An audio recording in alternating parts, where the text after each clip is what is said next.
Hi Aries, what's going on? Welcome to your September tarot and astrology reading of 2019. My name is Jai Gobind. This is your channel for grace. Thank you guys so much for subscribing, to all the new subscribers, everybody that's joining this channel. I really appreciate it. Thank you for all the comments I've been getting. I appreciate that as well. All the feedback. You guys are liking this stuff, so I'm really enjoying putting it out. Today, what we're going to do in this video, this is for, the astrology reading is for Aries, Sun, and Aries Rising. And then the tarot reading is for Aries, Sun, Aries Rising, Aries Moon, and Venus in Aries. So just make sure, if you want to fast forward to the tarot reading, I think I'm going to put a timestamp. I'm not sure yet. I'll think about doing that. But it's not going to be that long of a astrological reading. I just wanted to make sure you guys get the option of just kind of jumping to the tarot reading. So there are 7 major astrological aspects that are happening in September. If you haven't watched my video that I just did, I just put out on last week on Thursday the 22nd, make sure you check that out. It is the September astrological forecast of 2019, and I go into detail about these 7 events. But in this video, so if you want to learn about more details about each event, then go watch that video, because I actually show you the charts and on all of the details of each of the aspects and the oppositions and all of that. So it gives you a much wider perspective on the whole month as a whole. And this gives you an understanding of how is an Aries Sun and or, oh, excuse me, I was almost going to sneeze there. If I sneeze, sorry. So, how as an Aries Sun or an Aries and or an Aries Rising, how this is going to be affecting you individually, like on a more personal level. So I'm just going to go right into it, you guys. The first event that is happening is on September 1st, and it is Mars conjuncting the Sun in the sign of Virgo, which is an energy. Mars is our drive, and the Sun is like who we are. So we kind of begin to want to really start to push forward who we are to the world. And it's a very high energy and drive energy. It's courage, it's perseverance, it's also getting organized, because that's the Virgo energy. But it's a very powerful way to begin the month. And this conjunction is happening. I'm going to show you guys this, but I made a chart for every sign, and it tells me in which house this is happening for you. So I'm going to be referring to this chart, so bear with me. But this conjunction for you is happening in your 6th house of work. And so this drive to be like who you are, and how you want to organize yourself in the world, and how you want to get things done in order to improve yourself, is going to be in your 6th house of work. So it's going to have to do with you wanting to put in the work to do the work that you want. And this is like, it can be work on it can be like a certain job that you're doing, but it can be work in terms of the kind of work that you're involved in right now, what projects and things like that. So that's how this first conjunction is going to affect you personally. Also, this conjunction is trining Uranus, which is in your 2nd house of finances, and Uranus is in Taurus in your 2nd house. So it's a good combination, because the addition of the Uranus in Taurus, first of all, we want concrete results. And now that it's trining the Sun and Mars, it's going to happen because we have the drive to do it. So in your 6th house of work and your 2nd house of finances, there's a conversation going on. So this is going to be a very important month for you to focus on that aspect. The second event that is going on for you is happening on the 3rd of September. And it's another conjunction. It basically, what goes on is the Sun conjuncts Mars, Venus, and Mercury. And they're all in Virgo. So there's all these planets in Virgo. It's an excellent time for planning and getting organized. And it's going to add this realm of the mind, wanting us to continue to move forward. And this is, again, it's also happening in your 6th house of work. So in your realm of work, there's going to be a lot of focus for you this month, Aries. On the 13th, we have a full moon in Pisces. This full moon in Pisces is it's caring, it's loving, it's very emotional. I'm gonna do a specific video on it and go through just that chart, because there's so many aspects that the moon is making to Sun, Mercury, Mars, Venus conjunction, to Jupiter, Uranus, Neptune, Pluto, and the North Node, that it's just too much to go into details.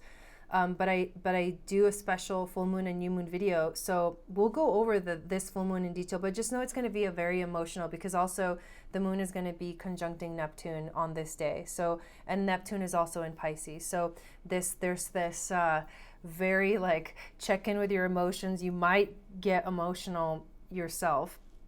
And this full moon is happening in your 12th house of your subconscious mind, your intuition, your psychic abilities. Like, it's going to be very intense for you, because this house, Pisces, is about psychic abilities, subconscious mind, and intuition. So it's almost like a very comfortable energy to be in.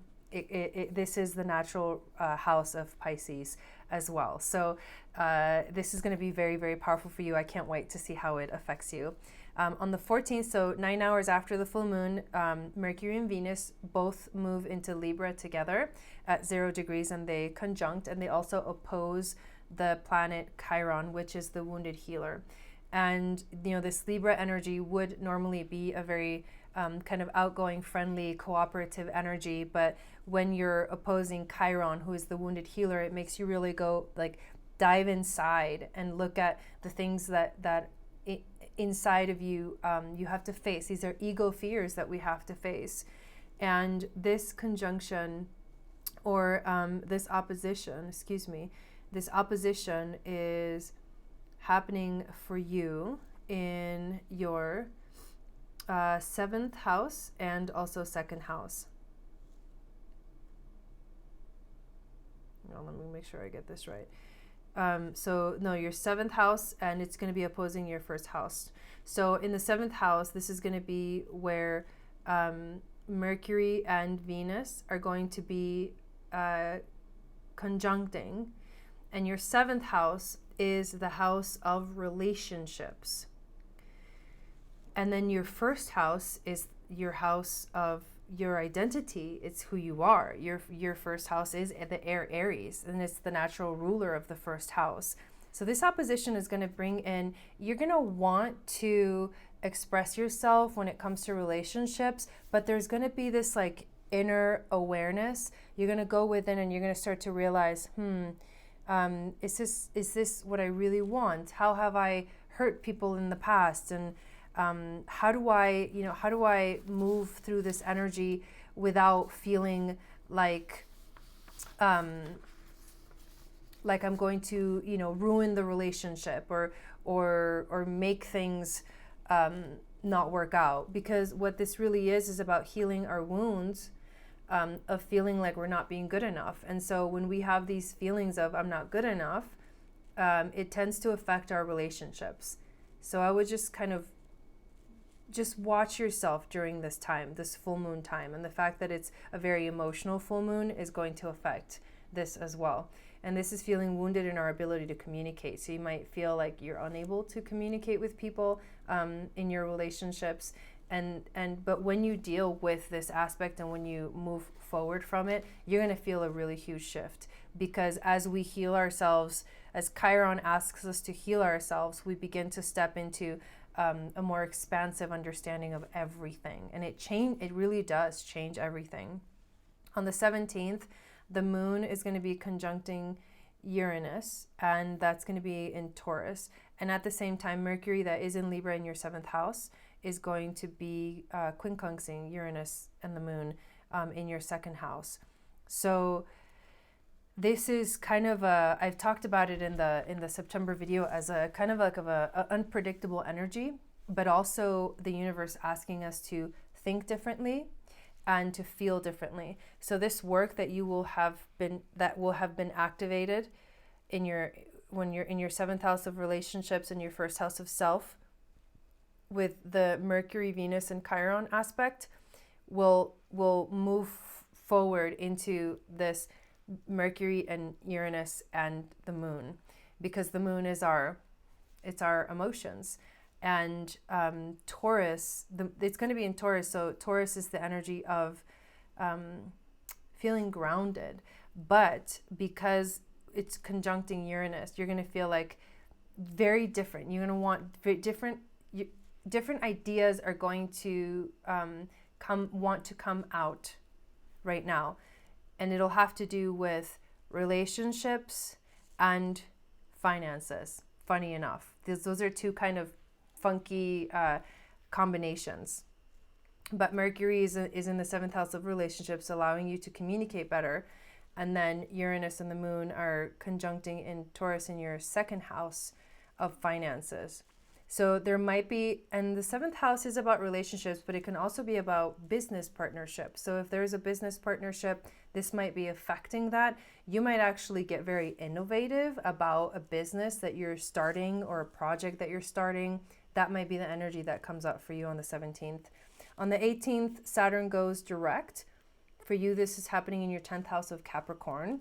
And Saturn is basically go time. And the 10th house is the natural house of Capricorn. Saturn rules the 10th house. This is like this whole month for you, Aries, is very much focused on work and career and your business relationships. That's what I'm gonna say, because that's what I'm seeing right now. It's very interesting.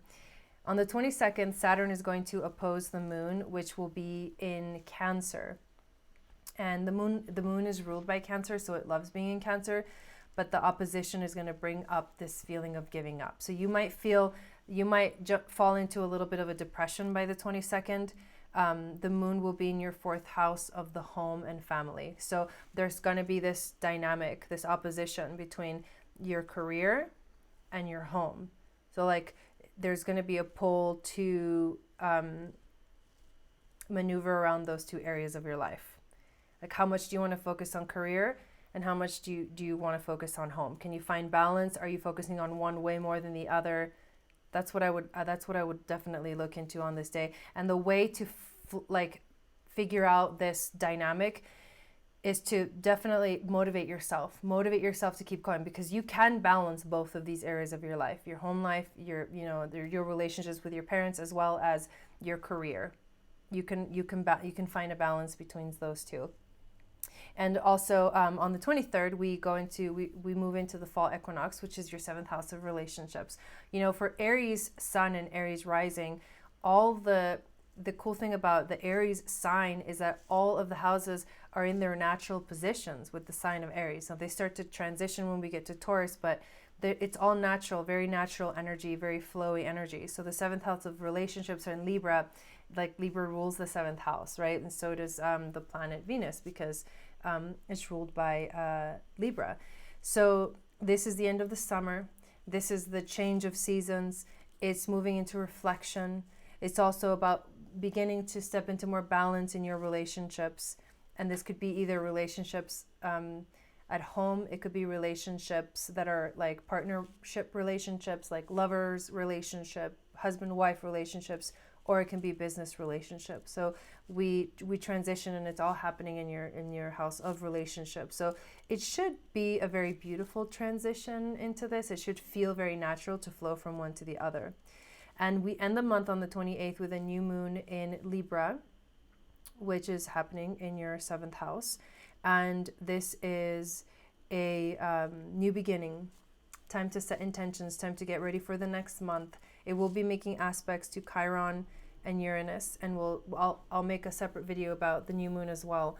But in your 7th house of relationships, it'll be a time for you to set intentions about how you want your relationships to be, how you want your relationships to go.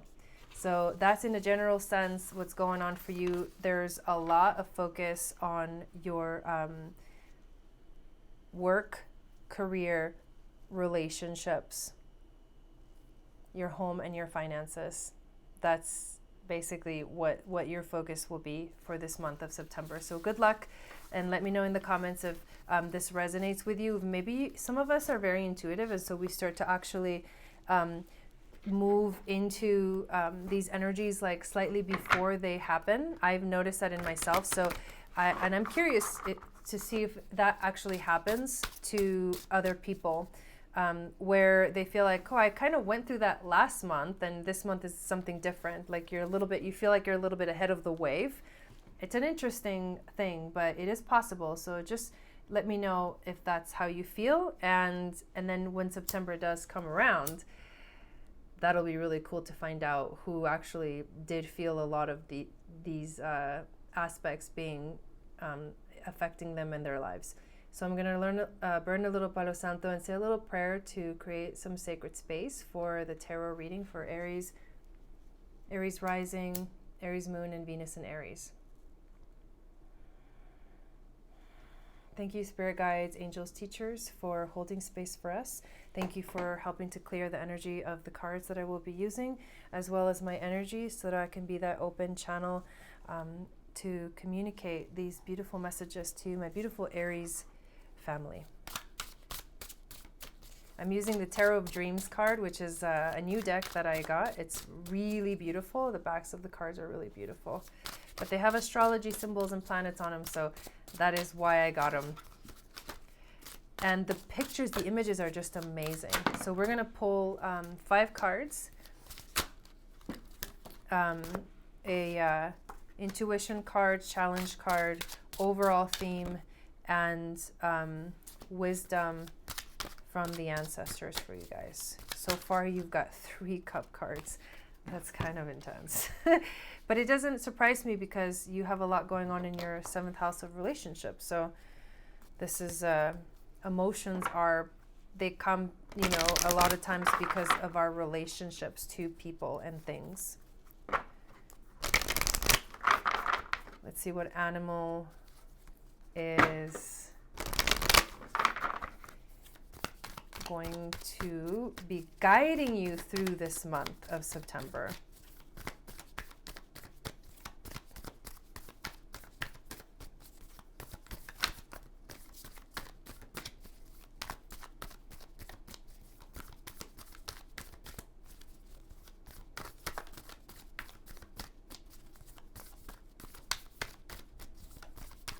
What animal is going to help Aries this month? All right, it is the vulture, which helps you clean up messes. You begin your reading with the Ace of Cups. The Ace of Cups is a new beginning of stepping into love. This makes a lot of sense for you.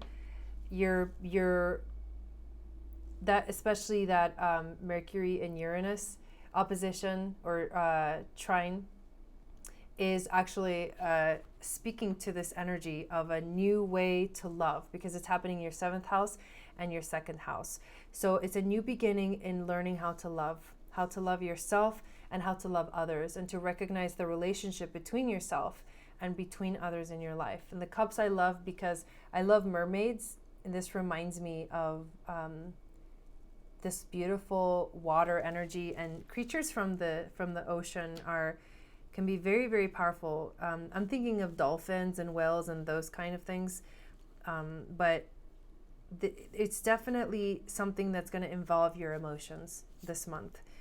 The 3 of Cups is the next card. And look how cool this is, because the 3 of Cups points towards being in a group, working together with people, feeling like you can celebrate with people, you can have fun.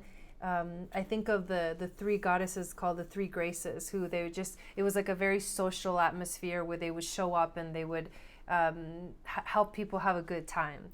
So these 2 cards are very beautiful, because it's a new beginning of love and stepping into something new, and it has to be, dealing with your emotions. This reminds me also of the Pisces, the full moon that's going to be happening.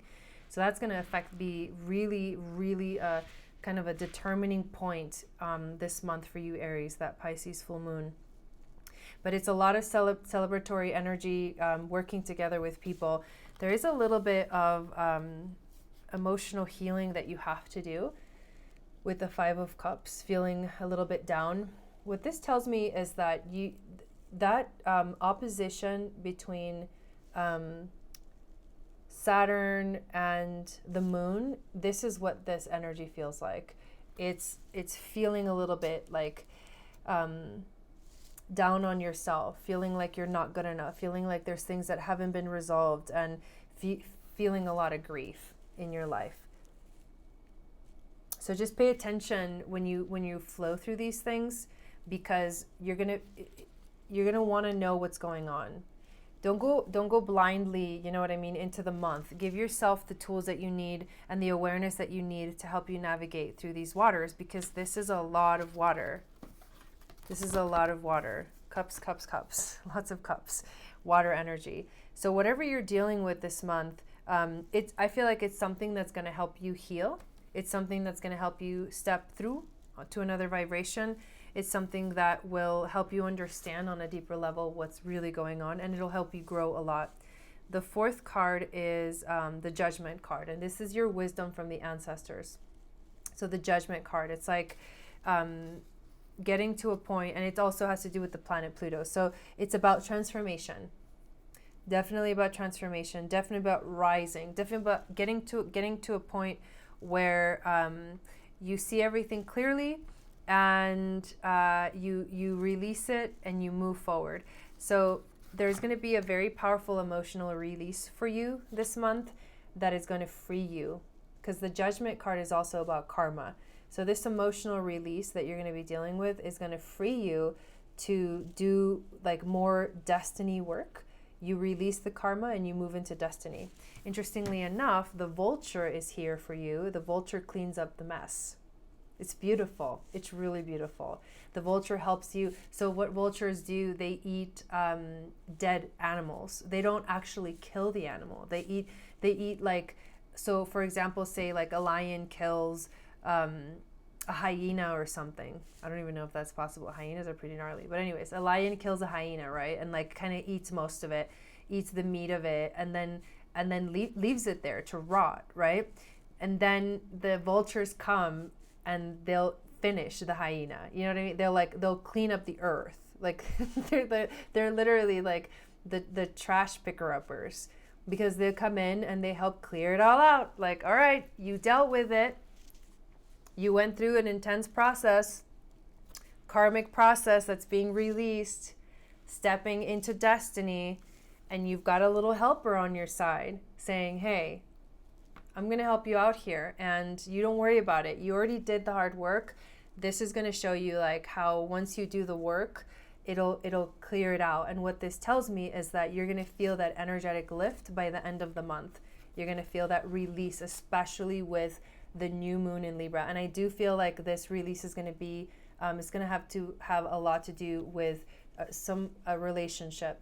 Like I said, either partner or business relationship. You're going to go through some emotional ups and downs this month regarding your work and career, but you're going to come out at the end feeling really amazing, really clear, really safe and ready to continue moving forward. What a beautiful message for you guys, Aries.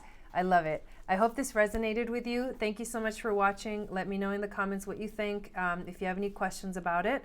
And please watch that September video for the forecast, so you get a more clear picture of these events that I talked about in the beginning. Sat Nam. I will see you guys next month.